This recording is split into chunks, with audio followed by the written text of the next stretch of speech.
Porque información, opinión y debate son una combinación clave. En la 92.9, Fernando Paulsen, junto a sus invitados y panelistas, ponen el acento en la revisión y análisis de las noticias más importantes de la jornada. Desde ahora, conéctate en todas nuestras redes y súmate al panel. Aquí comienza Combinación Clave. Empieza tu día con toda la energía natural de Marley Coffee, un café de grano orgánico molido al instante con leche descremada. Prueba el sabor de Marley Coffee en sus 12 exquisitas y variadas mezclas que te esperan para recargar tu día. Con Marley Coffee, disfruta tu día con toda la onda. ¿Cómo están? Bienvenidos a Combinación Clave. Estamos listos con nuestro primer panel, un panel internacional también, porque Francisco Martorell está aquí en Chile, pero Alberto Mayol está en el viejo mundo. ¿Cómo estás, Francisco? Hola Fernando, qué gusto, sí, la verdad que la suerte de Alberto de estar allá en Barcelona, Valencia, ¿no? Sí, bueno, no sé, nos están pasándolo muy bien en España. ¿Cómo están las cosas, Alberto? ¿Qué tal, Fernando? ¿Qué tal, Francisco? No, la verdad es que aquí se está desescalando un poco ya se ha tranquilizado un poco y fundamentalmente terminadas las fiestas de Pascua de Resurrección, lo más probable es que ya se levanten las medidas más restrictivas, así que está un poco más tranquilo el ambiente. Bueno, ustedes comprenderán, hay una serie de informaciones que van a tener implicaciones prácticas. Sin duda, la más importante que se ha hecho en el último tiempo ha sido la postergación de las elecciones, y esto tiene que, de alguna manera, compatibilizarse con los cuidados y los protocolos y las cosas que se han solicitado, y tenemos a casi el 80% del país en confinamiento, y por lo tanto hay una distinta manera de enfrentar aquello, desde quienes culpan a las personas por arriesgarse, por no usar los protocolos ni las medidas básicas, hasta los que creen con diversas teorías conspirativas de lado y lado que esto es una conspiración para tratar de dilatar una derrota en las elecciones, y otros que creen que básicamente de lo que se trata es apurar las cosas para que la economía vuelva en plena majestad. ¿Cómo se está viendo esto, Pancho?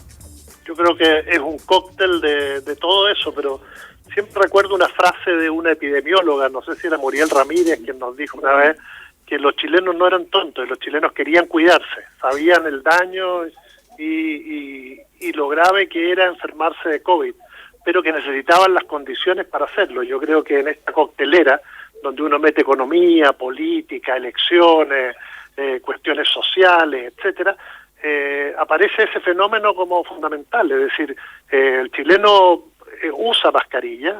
Vi ahí, y Alberto nos puede hablar al respecto, que los españoles van a estar obligados de usarla hasta diciembre legalmente, incluso en lugares públicos, no van a poder estar sin mascarilla. Acá uno ve que se usa la mascarilla, claro, a veces no es la mejor, a veces por cuestiones económicas se utiliza mucho una mascarilla que no debería ser la óptima para enfrentar el COVID.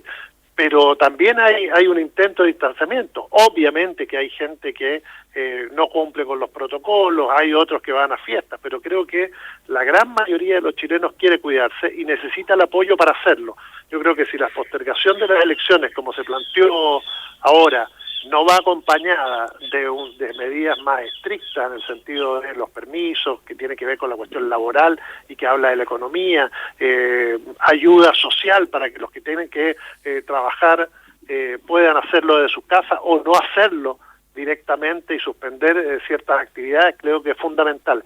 De lo contrario, vamos a llegar a mayo con una situación similar, porque todavía hay más de 6 millones de personas y muchos incluso más jóvenes que no han sido vacunados y que recién van a estar vacunados al 30 de junio con la segunda dosis. Por lo tanto, vamos a seguir con con casos, y si los casos son de la magnitud de los que tenemos actualmente, vamos a plantearnos el mismo escenario en mayo, sobre todo con el invierno, que sabemos que esto aumenta no porque el bicho le guste el frío, sino que directamente porque nos encerramos más, y al encerrarnos más, obviamente, y compartir con otros en lugares pequeños, nos enfermamos más también. Por lo tanto, lo que estamos viviendo ahora es grave. Si no lo enfrentamos con madurez, metiendo todos esos elementos en la coctelera, lo vamos a vivir seguramente en mayo nuevamente. Sí, Alberto, tú lo estabas mirando desde Europa, pero estás también en una zona que está tremendamente delicada. Hay varios países europeos que han impulsado protocolos mucho más agudos, particularmente Alemania en el último tiempo. Sí, la verdad es que, yo creo que el escenario de los protocolos es un escenario que ya está más o menos definido. Efectivamente, los protocolos van a ser relativamente severos. De hecho, la Unión Europea todavía tiene, en rigor, tiene cierre de fronteras para aquellos países que no son del espacio de la Unión Europea, y por tanto hay medidas gravosas que están operando desde hace bastante rato, con las mismas, incluso las aerolíneas encargadas de ser el primer filtro y no dejárselo a Policía Internacional a posteriori. O sea, hay una serie de medidas que son bastante fuertes y que hay cierres perimetrales por regiones. No es fácil cambiarse de región, hay que tener muy fundamentado la razón para el cambio, cosa que acá es muy normal. Mucha gente trabaja en una región y vive en otra, en las comunidades, como se denominan acá.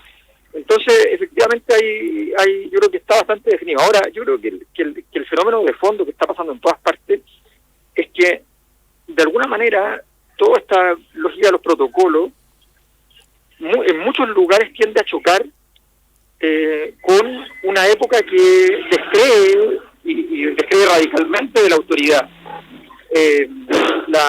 Aquí han aparecido ya atisbos de no solo de manifestaciones, sino que de acciones más de carácter más intelectual en contra de las medidas, o al menos justificando, digamos, la acción de la juventud, por ejemplo, las acciones menos respetuosas, más usadas, considerando que finalmente está en juego también su propia identidad epocal, una experiencia de vida importante. En fin, hay una serie de razones que se escriben. Entonces empieza a pasar, y yo creo que pasa no tanto por el fundamento mismo, sino que pasa fundamentalmente porque cuando las medidas son atribuidas a un poder determinado, y los poderes están tan debilitados, tan mal vistos, yo creo que es allí donde se produce el cóctel que complica. Por eso las tesis en Chile de que vamos a estar los de izquierda y los de derecha por separado dicen el mismo argumento, pero invertido, de que esto es una planificación para favorecer a X, Y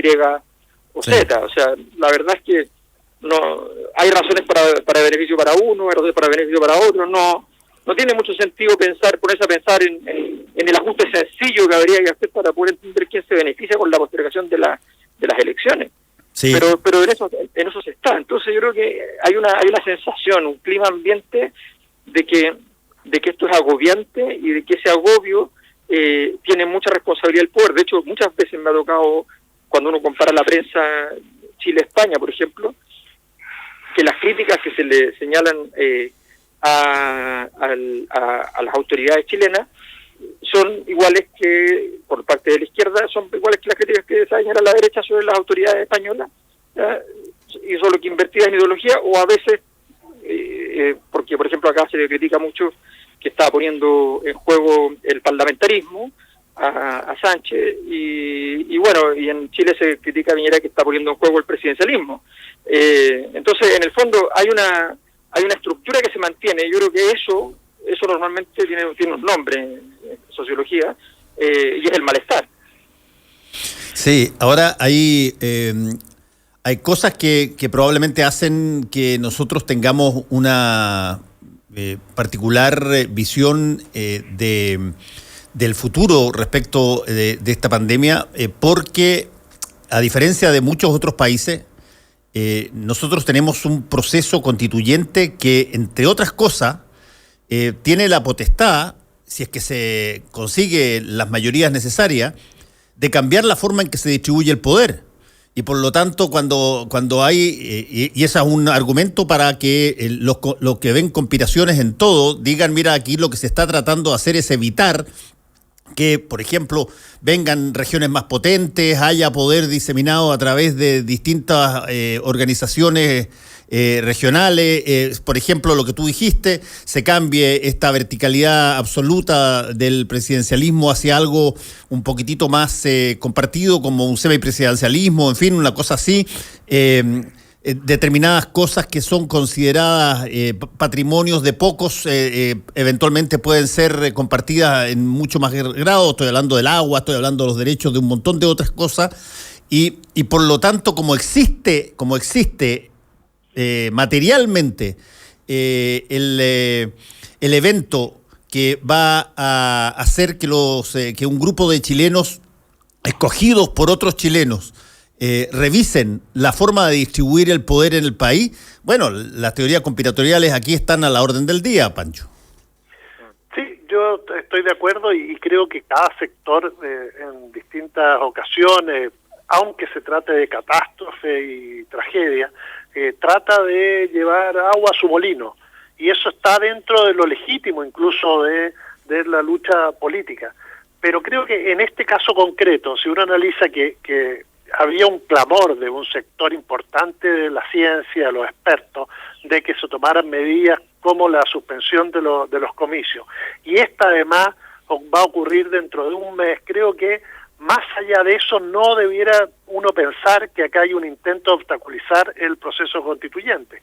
Es decir, si uno viera que hay un intento de suspenderla indefinidamente, creo que podríamos hablar también, si es que el gobierno no estuviera generando mayores restricciones, y vemos que de alguna manera sí la está haciendo, es decir, más allá de lo que le pide la oposición, que sean medidas más drásticas, incluso hasta Mario Desbordes la pidió el otro día, respecto a cómo controlar la movilidad. Creo que todo eso se está de alguna manera haciendo. Creo que acá estamos viviendo un momento, un interregno ahí, un espacio de tiempo que era absolutamente necesario.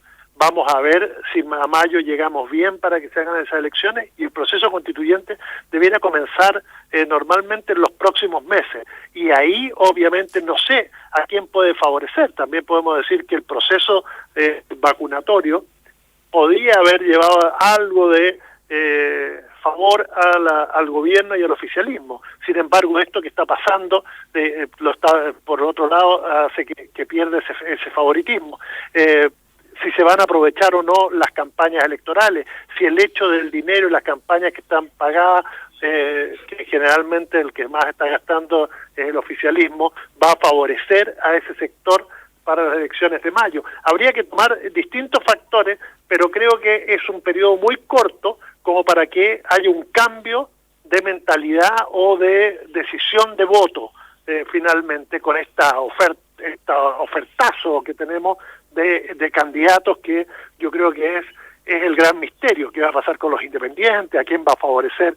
Esto es muy difícil saberlo, por lo tanto las teorías conspirativas de aquellos que creen que con esto se quiere dejar atrás el proceso constituyente, creo que no hay forma de hacerlo. Es decir, cuando tú tuviste un mandato en octubre pasado del 80% de los chilenos que quieren cambiar, que quieren una nueva constitución, es decir, eso es imposible de detener. Ese proceso que se inició con mucha fuerza en octubre del 2019, hoy sigue con mucha fuerza, es decir, está metido en el alma de los chilenos. Por lo tanto, tratar de detenerlo creo que es imposible. Hay dentro del mismo oficialismo, veo que sectores que lo están apoyando con mucha fuerza. Creo que sería una pequeña minoría, y esa pequeña minoría no tiene fuerza para parar el movimiento que se generó en los últimos 2 años. Sí, ahora hay un punto también que ha surgido en que y que vuelve a ser puesto sobre la mesa, y que es el tema de la coherencia de los mensajes sobre todo tipo de cuidado. Mensajes que son asumidos por la ciudadanía de distinta forma, son mensajes que necesitan tener la mayor coherencia posible, y ahí también hay una serie de cosas de las cuales nosotros nos vanagloriamos. Por ejemplo, el sistema de vacunas, que ha sido extraordinariamente eficiente, pero al mismo tiempo, ¿cómo calza eso con el grado de contagio y el grado de muerte que tenemos por miles de habitantes? Hay una cierta contradicción que da pie una vez más para que puedan surgir todo tipo de ideas y teorías respecto de si lo estamos haciendo bien o lo estamos haciendo mal. A mí, Fernando, siempre los números de esta pandemia me han llamado mucho la atención, porque nosotros tenemos cifras comparativamente con países como Brasil, que en términos de proporcionales son similares. Si nosotros tenemos 30.000 muertos, los brasileños tienen 300.000, pero nosotros tenemos de 1 a 11 la proporción de la población. Entonces, efectivamente, algo en nuestro sistema de salud está fallando, no solo por la gran cantidad de contagios que llegan al 1.000.000, sino por la gran cantidad de fallecidos, que nos revelan además que el porcentaje es muy alto. Creo que eso es algo que debemos estudiar y tiene que ver muchísimo con la desigualdad y la falta de acceso igualitario a la salud en el país. No puede ser que en Chile tengamos proporcionalmente más muertos que la mayoría de los países del mundo. ¿Alberto? Sí, lo que pasa es que yo creo que el tema de los mensajes nos habla también de una cierta situación generalizada, que yo la reflejaría como símbolo, no es lo más importante ni con mucho, pero como símbolo en el hecho de que, no por la pandemia, sino que desde antes, desde el 18 de octubre del 2019, el gobierno fue el mismo gobierno el que entró en fase paranoica. La paranoia en política es muy frecuente y no es algo tan raro. Todo político, además, que trabaja bien, tiene que tener un poco de paranoia, esa es la verdad, es funcional. Pero los gobiernos paranoicos, los gobiernos que tienen presupuesto para poder investigar, para hacer inteligencia, para una serie de cosas, suena una cosa bien absurda. ¿Por qué creo que esto es importante? Porque creo que demuestra un clima ambiente donde, si el gobierno está en esa fase, culpar a otros actores de este tipo de conducta es un poco absurdo. Pero lo más importante de la situación, a mi juicio, radica en que, de alguna manera, esa paranoia de los sectores que, entre comillas, son los sectores del apruebo, digámoslo así, esa paranoia tiene un fundamento que tiene que ver con la propia situación que se está viviendo. Todo este proceso constituyente salió literalmente de la nada. Fue como esas cosas que Hegel llamaba una astucia de la historia. O sea, la historia iba por un lado irremediablemente, estaba todo súper claro, qué sé yo, o al menos esa era la visión generalizada, ¿eh? Y de repente entonces la historia gira en 24 horas y por completo, y las verdades reveladas y asumidas anteriores quedan en nada y aparecen nuevas verdades reveladas y que hay que empezar a asumir. En ese escenario, el gran fenómeno es que hay dos formas de abordar ese fenómeno para quienes están de acuerdo con ese cambio copernicano.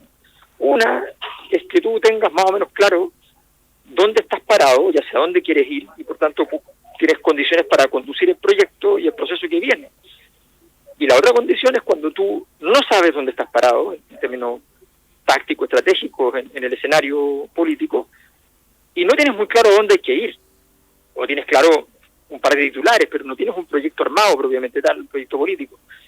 Y en ese escenario yo creo que es donde aparecen también los grandes temores. Los grandes temores están en una amplia mayoría que sabe que no cuenta, por responsabilidades propias y ajenas, con las condiciones para poder avanzar a conducir este proceso, y a sabiendas, todos los actores, de que si este proceso no se conduce en esa dirección, en la dirección de, digamos, con el grupo, si no se sigue la senda del 80% a prueba y se cambia radicalmente, entonces el país va a quedar en una situación más o menos imposible. O sea, no hay nada peor que los países donde no es que se negoció entre las partes quién ganó un poco más y quién ganó un poco menos, sino que simplemente quedó una especie de mezcolanza donde no se sabe quién ganó. Eso es lo más complejo desde el punto de vista del futuro. Yo creo que ese temor que seguramente de alguna manera todos portamos, de que la cosa no vaya a llegar a nada muy concreto y que tengamos que depender de nuevo de que aparezca el tal señor Hegel con otra astucia de la historia a ver si pasa algo, y en una de esas no aparece la astucia de la historia y todo queda en nuestras manos, y estamos un poco desconfiados de nuestras manos, esa es la verdad. Ahora, Alberto y Francisco, hay un punto que lo hemos conversado aquí con varios de los personas que tienen empresas de encuesta o que son expertos electorales, y que tiene que ver con que buena parte de esto se está jugando sobre la base de anticipar cuál puede ser el efecto en el volumen de votantes en las próximas elecciones y particularmente la constituyente. Y eso porque acabamos de asistir a un hecho inédito, como fue el plebiscito, donde más de 8 millones de personas votaron en una elección que nominalmente es la más alta en términos de gente en la historia, y por lo tanto y con un resultado de 80-20, prácticamente a favor del apruebo, y por lo tanto se generó la idea que había unas ganas, un deseo de grupos que habían sido apáticos durante mucho tiempo, como los jóvenes, de votar, de estar en situación de poder decidir particularmente sobre la Constitución. Y por lo tanto, muchas de estas cosas se ven hoy día bajo el prisma de qué tanto las medidas, qué tanto los intentos de unos y otros buscan de alguna manera o aumentar la masa de votantes o para que vuelvan a ser esa cantidad, o disminuir la masa de votantes con el miedo a la pandemia. Pancho. Sí, yo creo que ese es el punto. ¿Cuánta gente va a votar en unas elecciones de mayo con distintas características? Invierno, pandemia, muchos casos activos aún presentes. Y eso obviamente que va a influir en el tema. Pero también esta oferta amplia de candidatos, que tampoco sabemos cómo va a responder este electorado. Hoy día no hay un solo encuestador que seriamente nos pueda decir cuál va a ser el resultado de estos comicios en general. Y puede ser que para alcaldes sea más fácil, incluso para concejales y gobernadores, pero para constituyentes, con esta gran oferta y con esta dispersión que existe, puede pasar cualquier cosa, y ahí obviamente que atemoriza a todos los sectores de la vida nacional, en el sentido de qué tipo de asamblea constituyente vamos a tener. Bueno, eso es algo que hoy y generalmente, Fernando, uno previo a cualquier elección tenía una idea de lo que podía pasar en Chile. Hoy vivimos en la incertidumbre, y esa incertidumbre, en este momento, además de incertidumbre económica, social y sanitaria, se suma a que vamos a cambiar las reglas de juego del país. Entonces, que estamos en un escenario muy complicado, y ahí es cuando uno espera que la madurez, la inteligencia social, todo surja para que podamos transcurrir el próximo periodo de la mejor manera posible. Pero efectivamente que hoy vivimos una incertidumbre total, la estamos viviendo todos los días con esta pandemia, y la vamos a seguir viviendo cada día cuando se junte esta asamblea, porque no sabemos qué caras van a salir. Es decir, si tú me hubieras dicho hace 10 años que encuestas iban a estar lideradas por Daniel Jadue y Pamela Giles, yo te hubiera, no sé, respondido quizás con una carcajada. Bueno, ese es el escenario que hoy tenemos ahí, de acuerdo a las mediciones de opinión que existen. Y si eso lo trasladamos a lo que pueda pasar en la constituyente, ojo, bueno, estamos en una situación Alberto. de incertidumbre. Sí, es que yo creo que, primero, el tema de la legitimidad, yo creo que es un tema tan delicado y tan complejo porque la legitimidad en simple es como el aceite del auto, hace que las piezas del motor en la sociedad, que el funcionamiento de la sociedad sea no friccione y no se caliente el motor. Eso es lo que hace la legitimidad. El problema es que el aceite se compra en cualquier estación de servicio y la legitimidad no se compra. De hecho, no se compra. Una cosa que al presidente Piñera le cuesta entender, que hayan cosas que no se compran, y resulta que esta no se compra. Y hay que producirla lentamente, y se te puede desgastar muy rápido, se te puede ir muy rápidamente. Entonces, es muy compleja. Yo creo que ha sido un error plantear el tema de si en esta votación se juega la legitimidad. La legitimidad se jugó de la anterior Constitución en el plebiscito de entrada. La legitimidad de la nueva Constitución se va a jugar en el plebiscito de salida. Esos son los instantes fundamentales. Esta elección, lo más probable, a mi juicio, es que va a tener menos votación, porque no tiene un clivaje marcado. El apruebo y el rechazo son clivajes muy potentes, muy marcados, que dicen una cosa concreta. Ahora hay que ir a ver los matices, y los matices son siempre menos atractivos para esto. Si uno dijera que la gente va a ir a votar en cada ciudad por qué persona va a reemplazar como en la escultura principal de cada ciudad, en el monumento principal de cada ciudad, en Santiago, entonces si sale Baquedano, ¿a quién se le pone? Yo garantizo que eso, que es un clivaje muy marcado en casi todas las ciudades donde ha habido conflictos fuertes entre carabineros y manifestantes, lo más probable es que eso tenga una altísima votación, porque es un clivaje muy, muy fuerte. Pero no es así con estas candidaturas, por tanto, yo no le exigiría a esta elección aquello, yo le exigiría a esta elección que seleccione los convencionales y que de ahí para adelante nos preocupemos de la redacción, y luego el plebiscito de salida va a ser la clave en términos de que efectivamente sintamos que lo nuevo que nació tiene sentido, tiene fortaleza como para reemplazar suficientemente y gratamente lo viejo que deseamos fervorosamente haber sacado, que fue lo que ocurrió en el anterior plebiscito. El tema es que muchas veces terminamos votando por lo menos malo, ¿no?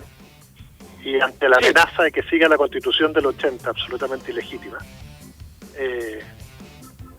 vamos a estar llamados a aprobar una Constitución que por último tiene la legitimidad de un plebiscito de entrada, de una movilización social y varias cosas más. Es decir, el tema es también lo que tú dices, es decir, acompañar a esos constituyentes, pero que además esos constituyentes de alguna manera representen el alma de lo que queremos, y ahí es donde los sectores políticos quedaron absolutamente en deuda, o están absolutamente en deuda. Fueron incapaces en todo este periodo de generar las condiciones de pensamiento, de debate, etcétera, para que consideremos fundamental su participación dentro del proceso, y por eso tenemos un 77% de candidatos independientes a la constituyente, porque no han sido capaces de tomar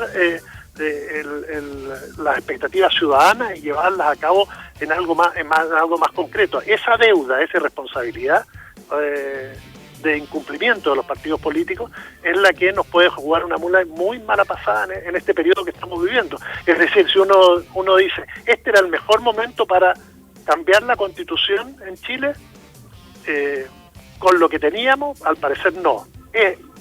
Hay que cambiarla, sí. Por lo tanto, ese plebiscito de salida, sí o sí, vamos a tener una nueva Constitución. ¿Con qué características? Ojalá sean las mejores. Bueno, les quiero agradecer a Alberto Mayol y a Francisco con Panchito. Quiero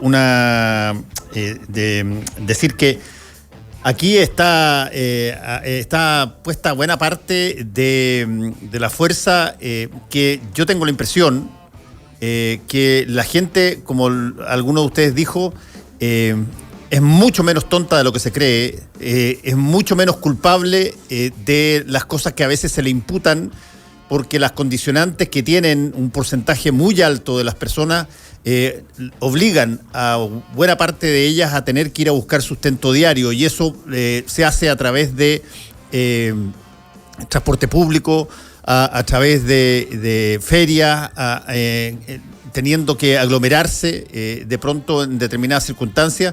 Pero al final yo tengo la impresión que hay un sentido de responsabilidad, particularmente cuando hay una elección o una toma de decisiones ad portas. Y creo que desde ese punto de vista hay que cuidarse sin duda y hay que ser responsable en lo personal, pero yo ando más bien optimista que pesimista todavía. Vamos a ver si es que la próxima semana cuando conversemos estamos igual. Que le vaya bien. Chao Alberto, chao Pancho Martorell. Un abrazo, Fernando. Saludos, Alberto. Cuídense. Fernando Paulsen y nuestros panelistas e invitados son una combinación clave. 92.9. La clave me escucha.